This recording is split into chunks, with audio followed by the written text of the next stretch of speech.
जरा सोचिए, एक बच्ची जिसकी हंसी देश की हर गली हर मोहल्ले में गूंजती है, जिसकी मासूमियत इतनी प्यारी है कि उसे इस दुनिया के खतरों का अंदाजा तक नहीं है, लेकिन बंद दरवाजों के पीछे एक खौफनाक सच्चाई छुपी हुई है। एक ऐसी सच्चाई जहां भरोसा तोड़ने वाले अक्सर वही लोग होते हैं जो हिफाजत करने वाले होते हैं। रिश्तेदार, दोस्त, यहाँ तक कि अपने परिवार के खुद के लोग ही दरिंदों में बदल जाते हैं। हर गुजरते पल न जाने कितनी मासूम बच्चियां ऐसे अपराध झेलती हैं। उनका बचपन छीन लिया जाता है, उनकी आवाज दबा दी जाती है। नवजात बच्चियों से लेकर उन किशोरियों तक जो खुद को दुनिया में ढूंढने की कोशिश कर रही हैं, ना उम्र देखी जाती है, ना कोई हद देखी जाती है। वो घर जो उनकी सबसे सुरक्षित जगह होनी चाहिए, अक्सर उनके लिए एक कैद खाना बन जाता है। जी हाँ, आज हम उन गर्ल्स की बात करेंगे जिन्होंने अपने बचपन में एक न एक बार कोई ना कोई एब्यूज जरूर फेस किया है, और आज करोड़ों बच्चियां ये एब्यूज फेस कर भी रही है, चाहे वो फिजिकल एब्यूज हो या फिर सेक्सुअल एब्यूज हो या फिर और कोई एब्यूज। आज हम उस दर्द की बात करेंगे जो एक लड़की पैदा होने से लेकर मरते दम तक सहन करती है, उस विश्वास की बात करेंगे जो अपनों के ही द्वारा तोड़ दिया जाता है। एनसीआरबी के अकॉर्डिंग 2020 में पोस्को एक्ट के तहत रजिस्टर केस 99% गर्ल्स के खिलाफ थे। पोस्को एक्ट का मतलब protection of children from sexual offences act 2012 है। भारत का एक विशेष कानून है जिसे बच्चों के खिलाफ यौन अपराधों को रोकने के लिए, उनकी सुरक्षा करने के लिए और उनको न्याय दिलाने के लिए बनाया गया है। पोस्को एक्ट के तहत 28,327 केस में से 28,058 गर्ल्स थी। इसका मतलब बच्चों के खिलाफ रजिस्टर्ड 28,327 केस में से 28,058 केस गर्ल्स के अगेंस्ट हुए हैं। जिन बच्चियों के साथ सेक्सुअल एब्यूज होता है वो बच्चियां अक्सर अपराधी को जानती है। इसका मतलब वो अपराधी उसके जान पहचान वाले होते हैं। 10 में से 8 रेप विक्टिम के किसी न किसी परिचित के द्वारा किया जाता है। अगर 10 रेप्स होते हैं तो 10 में से 19.5% क्राइम अननोन लोगों के द्वारा किया जाता है। 39% हमारे जानकारों के द्वारा किया जाता है जिनको हम अच्छे से जानते हैं। 33% करंट या फिर एक्स पार्टनर के द्वारा किया जाता है। 6% क्राइम एक से अधिक व्यक्तियों द्वारा किया जाता है जो विक्टिम को याद तक नहीं रहता।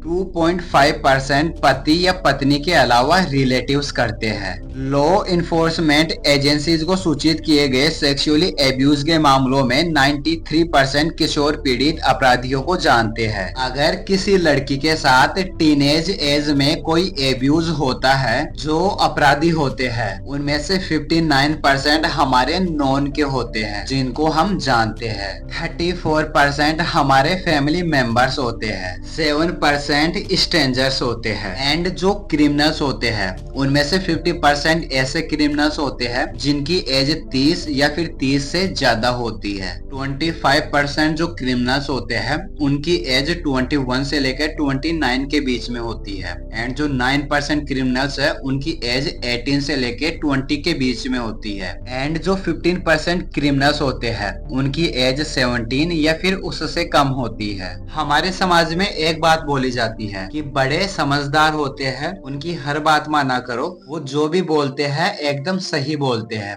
क्योंकि उनको बहुत ज्यादा एक्सपीरियंस होता है। और 50% से ज्यादा वही लोग हैं जो बच्चियों के साथ एब्यूज करते हैं। और हमारे समाज में एक चीज और बोली जाती है कि बच्चे भगवान का रूप होते हैं, और वही 15% बच्चे हैं जो बच्चियों के साथ एब्यूज करते हैं। मतलब ये सब कुछ एक मिथ है और कुछ नहीं। आप कुछ न्यूज क्लिप्स देखिए। रिश्तेदार ने नाबालिग को बनाया हवस का शिकार। आंध्र प्रदेश में रिश्तेदारों ने 3 साल की बच्ची के साथ रेप करके उसका मर्डर कर दिया। पापा, दादा और चाचा ने मिलकर किया रेप। अब आप कुछ वीडियोस देखिए। बात देश की राजधानी दिल्ली की, जो एक बार फिर से शर्मसार हुई है।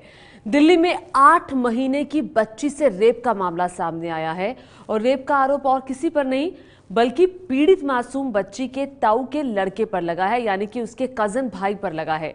प्रदेश के भिंड में एक फेरी वाले ने एक 8 साल की मासूम बच्ची का बलात्कार किया और बलात्कार करके बच्ची को 20 रुपए का नोट थमाकर उसके सामने अच्छे अंकल बनने की एक्टिंग की, ताकि बच्ची को कभी समझ ही ना सके कि आखिर उसके साथ कितनी बड़ी दरिंदगी कर दी गई।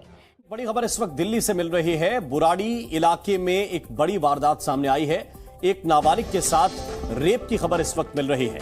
बताया जा रहा है कि घुमाने के बहाने नाबालिग को डिलीवरी वैन में बैठा लिया गया और सुनसान इलाके में उसके साथ रेप किया गया। आरोपी को पहले से पीड़ित जानती थी, ये भी जानकारी सामने आ रही है। An appalling incident from Noida has emerged. The Times of India reported that a 12-year-old boy was apprehended and sent to a juvenile justice center for allegedly raping and impregnating his 16-year-old sister.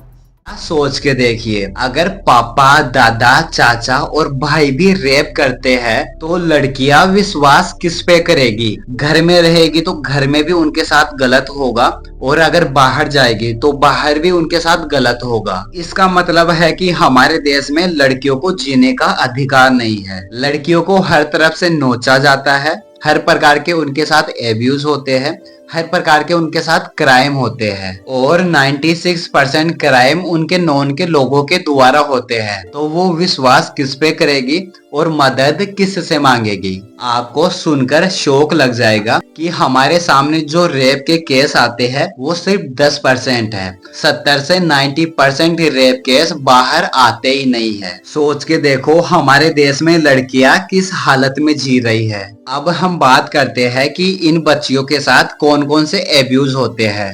First आता है physical abuse. According to Ministry of Women and Child Development, 35% of girls faces physical abuse during 0 to 4 years. 69% of girls faces physical abuse during 6 to 12 age. 69% of girls faces physical abuse during 6 to 12 age. 45% of girls during 13 to 18 age. Second आता है sexual abuse. 18 साल से कम as के सभी victims में से 3 में से 2 की एज 12 से 17 साल है। 34% विक्टिम्स की एज 12 साल से कम है। 66% विक्टिम्स की एज 12 से 17 के बीच में है।